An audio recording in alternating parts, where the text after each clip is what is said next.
exclusão do ICMS das bases do IRPJ e da CSLL no lucro presumido.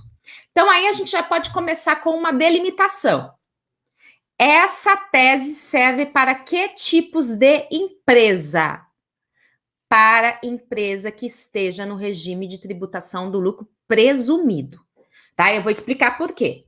Então, se tiver no real, não se aplica. Se tiver no Simples Nacional, não se aplica. É para quem está no lucro presumido. E que é uma grande parte das empresas. Tem um outro detalhe, né, aqui, que eu, no título em si, até para não ficar muito extenso, eu coloquei que era a exclusão do ICMS das bases do IRPJ, que é Imposto de Renda da Pessoa Jurídica, e da contribuição sobre o lucro. Mas, se for um prestador de serviços tributado no regime de lucro presumido, a mesma coisa, o mesmo entendimento vale para a exclusão do ISS também, né?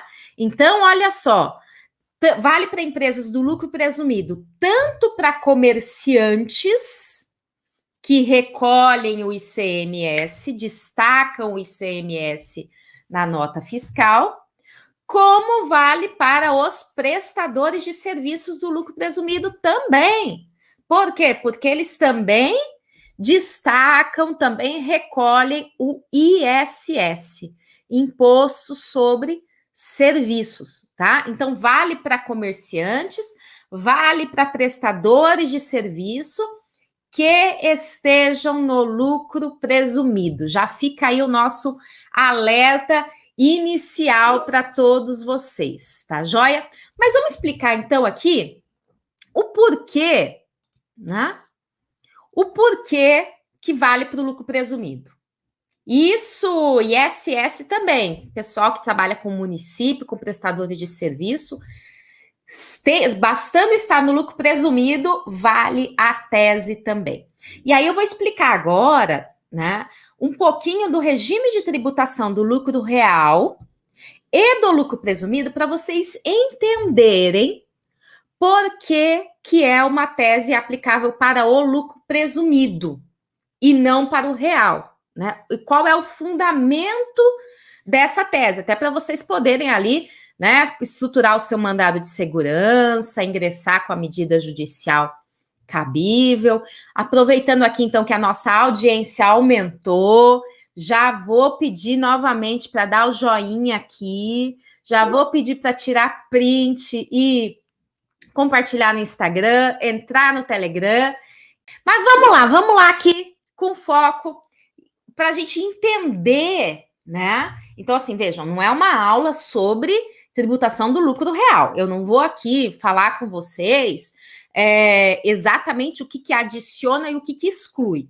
Mas eu quero mostrar a diferença do lucro real para o lucro presumido, exatamente para vocês entenderem essa tese aqui que é do lucro presumido, tá bom? Olha só, a Ângela Mara já se inscreveu, o João acho que também, porque diz que gostou da surpresa, né?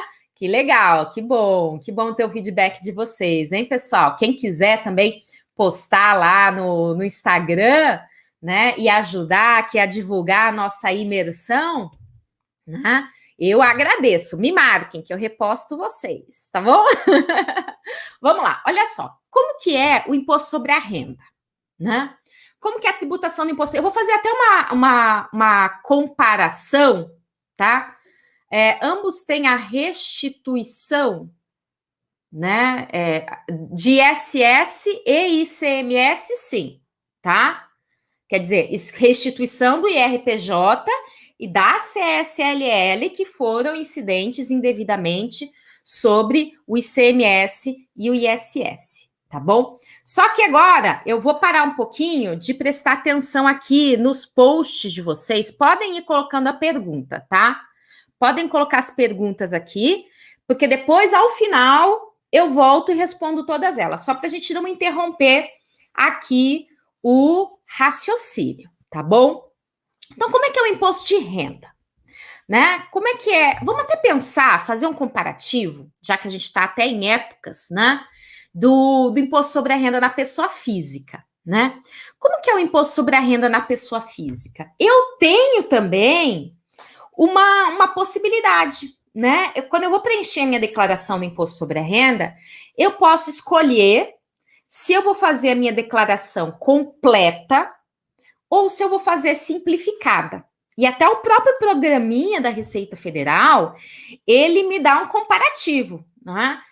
Qual que fica mais benéfica. Eu normalmente faço a completa, e aí eu olho para ver se ficaria menor o meu tributo a pagar se eu fizer com o simplificado.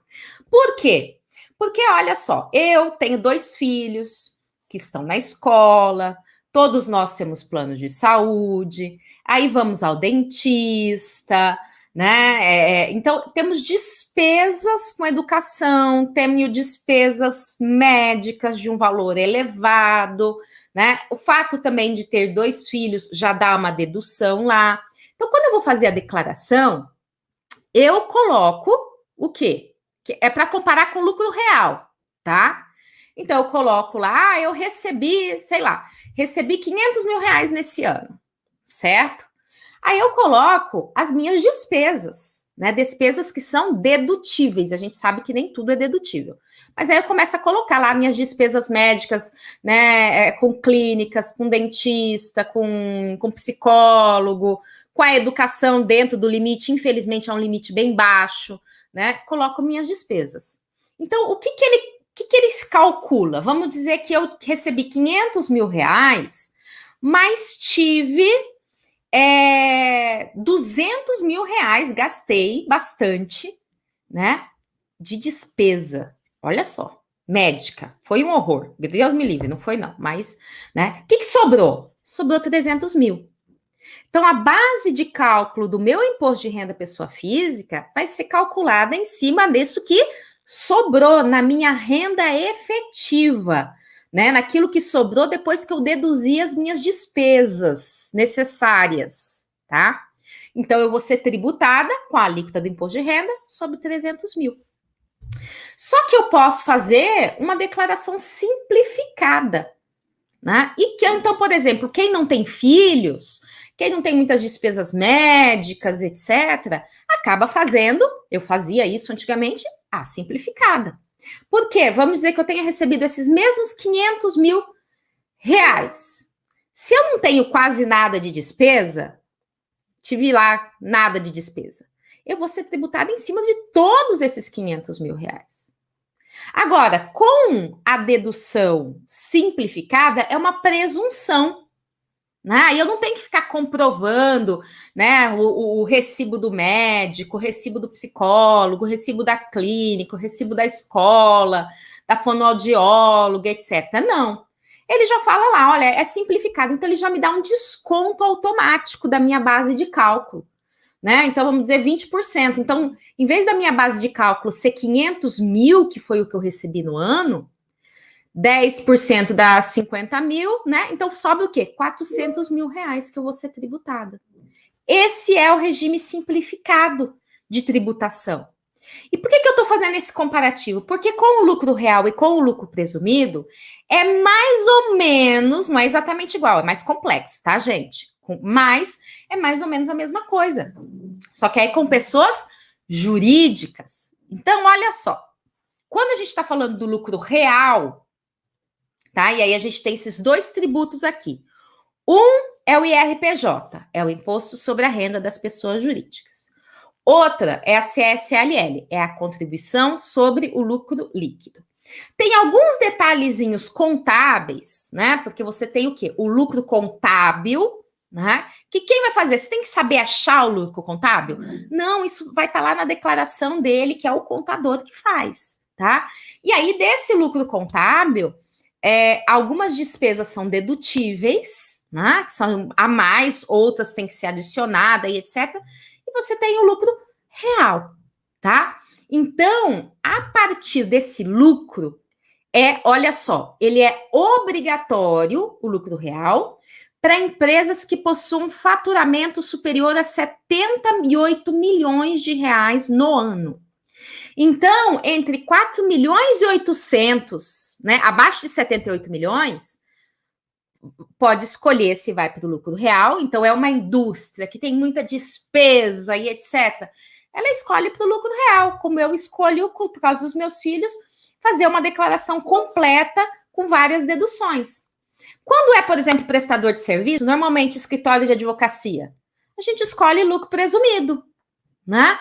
A gente escolhe lucro presumido, por quê? Porque não tem tantas despesas dedutíveis, né, em relação ali, né? Isso se não for do Simples Nacional. Claro, se você tiver até o limite de 4 milhões e 800, ainda pode optar pelo Simples Nacional. Mas então, a margem aqui de quantidade de empresas no lucro presumido é muito grande. Então, nós temos grande quantidade de empresas. Então, quem está no lucro real, olha só o que acontece. Quem está no lucro real, vamos dizer que a pessoa jurídica, a empresa, eu tenho a minha famosa, vocês já são clientes fiéis da minha loja de copos, né? Da minha fábrica de copos, né? Então, eu tenho aqui a minha fábrica de copos, e aí eu tenho despesas com salários, eu tenho despesas com os equipamentos de proteção, eu tenho despesa com os insumos, com as matérias-primas, com material de limpeza, com um monte de coisa. Então, eu opto, é uma opção também anual, né, no início do ano, falo assim, não, eu quero ser tributada pelo lucro real. Se eu vou ser tributada pelo lucro real, tá? O que acontece? Eu vejo quanto que eu auferi no período de apuração, pode ser no mês, pode ser no trimestre, né? Dependendo do regime de apuração ali de cada uma das empresas. Mas quanto que foi? Ah, minha renda foi de R$1 milhão. Minha renda não, minha receita, o que eu recebi foi R$1 milhão. Vou pagar imposto de renda sobre R$1 milhão? Não vou pagar imposto de renda sobre R$1 milhão, né? Por quê? Porque desse 1 milhão eu tiro as minhas despesas. Então eu tiro salário, matéria-prima, todas as minhas despesas. E dentre as despesas que pela lei são dedutíveis, eu tenho tanto o ICMS, né, como se eu for comerciante, como eu tenho o ISS, se eu for prestadora de serviço, tá? Então, quem está no lucro real, tá? Esse material, sim, vai ser disponibilizado. Quem está no lucro real, ele já não paga imposto de renda ou contribuição sobre o lucro, sobre os tributos. Porque o que é tributado são as receitas menos as despesas, tá? Então, por isso, para o lucro real, já não vai pagar esses impostos, né? Esses tributos aqui sobre ICMS, sobre ISS. Agora, no lucro presumido, que é onde nos interessa, né? Dá uma olhadinha aqui. No lucro presumido, o que acontece? A base de cálculo é presumida. É um percentual. Igual, do mesmo jeito, né, que eu falei do meu imposto de renda pessoa física. Ah, eu ganhei lá no ano R$500 mil, mas eu quase não tenho despesas, nenhuma de despesa, nada, né? Gastei R$10 mil só no ano com médico e pronto, mais nada. Então, eu vou pagar, se eu fosse fazer pelo completo, né, que é igual ao lucro real, eu iria pagar o meu imposto de renda sobre 490 mil. Então, eu escolho fazer o simplificado porque aí eu tenho um percentual presumido de dedução, né? 20% de dedução. Opa, vou pagar só sobre 400, só entre aspas, né? É bastante, mas em vez de pagar sobre 490, pago sobre 400, já deu uma diminuída. Com o lucro presumido, é a mesma coisa, claro? Só que, né, essa opção, como eu mencionei, é feita no início do ano, no primeiro mês. Então, a empresa, ela já escolheu, ela já está no regime de tributação dela. E isso é muito importante. A gente, inclusive, tem uma outra aula aqui no YouTube, tá? De que é a relação entre o regime de tributação e as teses tributárias. Uma das primeiras coisas, tá? Uma das primeiras coisas que vocês têm que fazer, hoje mesmo eu recebi uma pergunta, depois eu vou até compartilhar essa pergunta, porque acho que é uma pergunta que, assim, que é muito comum e muito interessante. Recebi uma pergunta que foi assim, professora, que teses eu posso oferecer para uma administradora de shopping center? Se você me dá simplesmente a atividade, eu não sei que teses você pode oferecer. Então você tem que saber o quê? Primeira coisa que eu falei, veja qual é o regime de tributação. Se é lucro real, se é lucro presumido, se é simples nacional. Provavelmente essa administradora não vai estar no simples nacional, pelo volume, pelo valor. E aí, você vai olhar o quê? Quais são as teses existentes? Olha, nós temos teses sobre folha de pagamento, né, de contribuição previdenciária, do Sistema S. Nós temos teses de PIS e COFINS, né, que é a exclusão do ICMS, no caso da administradora, exclusão do ISS, da base de cálculo, exclusão do PIS/COFINS, da própria base de cálculo, né? Então, fazer uma análise se o IPTU dela está correto,